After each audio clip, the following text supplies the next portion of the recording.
Alfredo, ¿cómo te va? ¿Qué tal, Ricardo? Bueno, me va como a todos los argentinos, un Sí, poco ¿no? triste por el resultado del partido. Pero el sábado nos va a ir bien y el otro martes ya vamos a estar clasificados. ¿Vos creés? Quédese tranquilo. ¿Vos creés? Sí, sí, sí. Este no es como los pronósticos de los economistas, digamos. Este va a ser así. Bueno, pero vamos al tema de la columna que tenemos hoy. Digamos, habíamos planteado como título si el Mundial era una pausa para las preocupaciones económicas. Sí. La verdad es que cuando escribí ese título, lo escribí pensando que íbamos a ganar el primer partido. Claro. De todos modos, a pesar de la derrota, digamos, hay mucha atención puesta sobre lo que ocurre en el Mundial. Sí. Pero hubiéramos ganado, o con el resultado este que hemos perdido, lo mismo, los problemas de la economía no desaparecen. Hemos dicho ya en varios programas que tenía una situación muy grave Massa al reemplazar a Silvina Batakis, que eran los desequilibrios de la economía que se reflejaban en la tasa de inflación.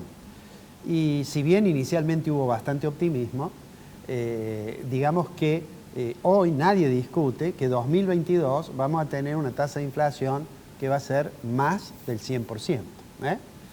Cuando vamos, bueno, y que lo vemos cotidianamente, cuando vamos a los supermercados. Ahí tenemos una placa que justamente hace referencia a que cuando visitamos el supermercado tenemos una inflación muy alta. Y digo, nadie duda ya de que la inflación este año es más del 100%. Sí. Quiere decir que un primer problema que tenía Massa para resolver no le encuentra la vuelta y ha lanzado el tema de precios justos y hasta ahora no se ve nada más que el anuncio. Te quiero hacer un comentario pequeño sobre eso. Sí. A mí me resulta imposible de creer de que se asegure ya que en abril va a ser 3% la inflación. Es decir, ¿cuáles son los elementos que tiene el ministro de Economía para saber eso cuando su vice está diciendo lo contrario? Sí. Bueno, el vice ha dicho una cosa grave, que dice, bueno, tenemos una situación que tendríamos que devaluar, pero no podemos porque a lo mejor si devaluamos tenemos un efecto sobre los precios tipo Rodrigazo, etcétera, ¿no? Bueno, Massa, vos decís, ¿cómo calcula? Mira, en la placa que viene es una foto, digamos, de Massa. De Massa. ¿Y ves que está así con la mano? Sí. Yo tenía un amigo que decía, cuando le preguntaban, ¿y cuánto va a ser la inflación? Decía, bueno, yo lo calculo por el método de los dígitos oscilantes, es decir, los dedos. Dice, más o menos, dice, me parece que va a ser 5%. Bueno, Massa dice ahí, bueno, más o menos calculo que vamos a ir al 3%, pero no hay ninguna base cierta para que eso sea así. Claro. Se lo tiene que explicar a Fernández, que además está atravesando esa situación de enfermedad, del problema que tuvo cuando estaba en el exterior, y digamos que tendrá que tener algún cuidado para ir contándole las noticias. Porque la otra noticia que hay es que el otro desafío que tenía Massa era que recuperar reservas. Claro. Es decir, vamos a cumplir con la meta del fondo y probablemente más.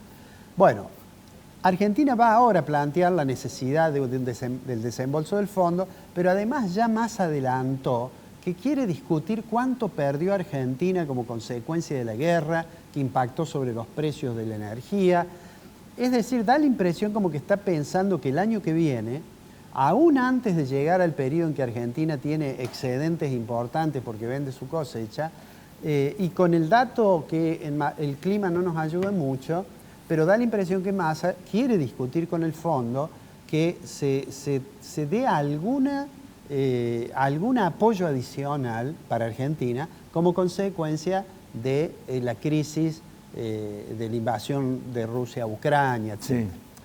Esto en realidad es muy potencial. Lo mismo que es muy potencial cuando dice, le vamos a pedir, y Fernández lo ha dicho recientemente, que el fondo no cobre los sobrecargos, es decir, la tasa digamos, por encima de la tasa normal que cobra el fondo y que sí le cobra a la Argentina por su nivel de deuda. Digamos, todas esas son aspiraciones.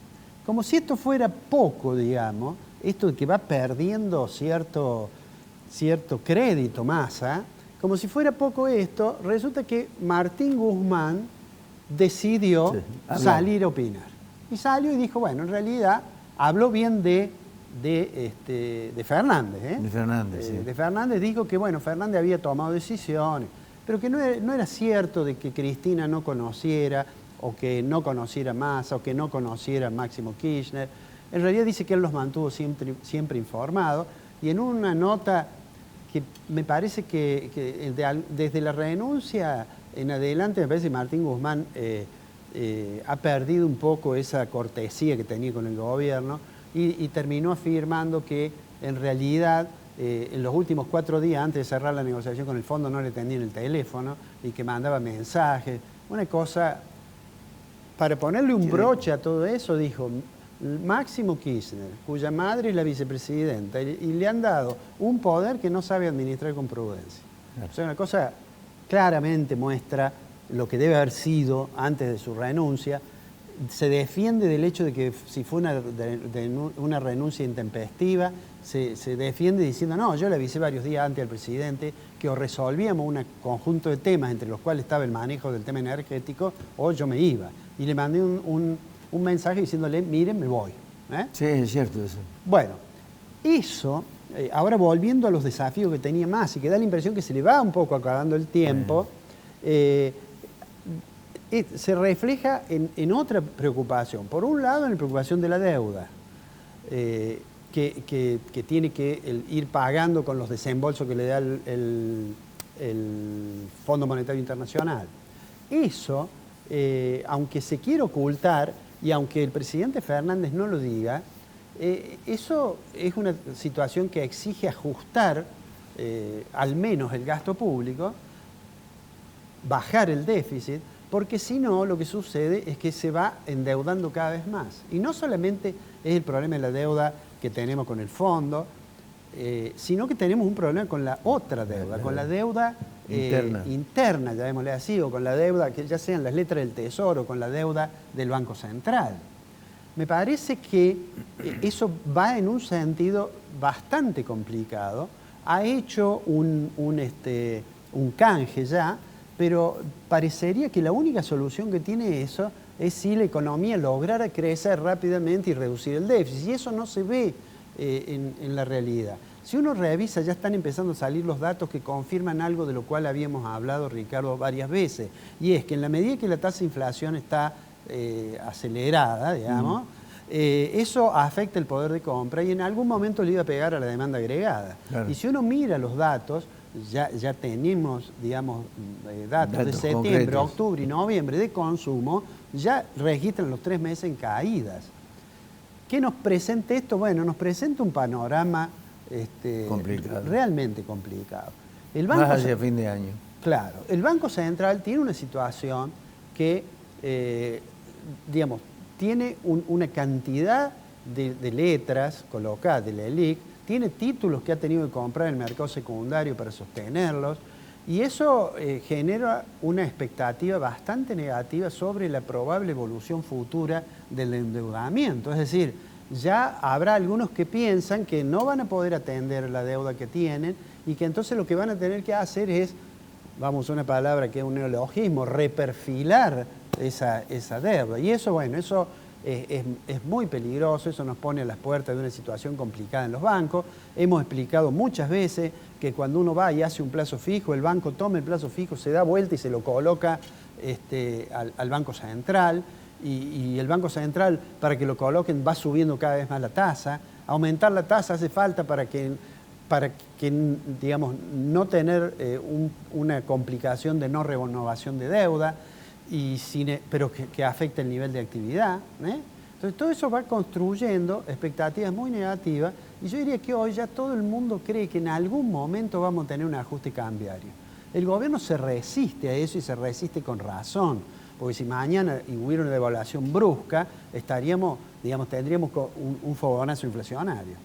Claro. Pero lo concreto es que no se ve, por ahora al menos, que las decisiones que toma Massa estén dando el resultado que él espera. Lo de precios justos, lo dijimos, es muy probable que pueda durante un mes o dos morigerar un poco el aumento de la tasa de inflación, pero todo el mundo sabe que eso no se sostiene si mientras tanto sigue habiendo otros ajustes que impactan en la estructura de costo de las empresas. El problema es que Massa no es economista, Rubén está diciendo. Sí, pero yo diría, no hace falta que el ministro sea economista, en realidad, teniendo un equipo que trabaje bien. Lo que pasa es que hay un problema además de naturaleza política allá adentro, que es lo que Guzmán ha denunciado, digamos así, públicamente ahora. Claro.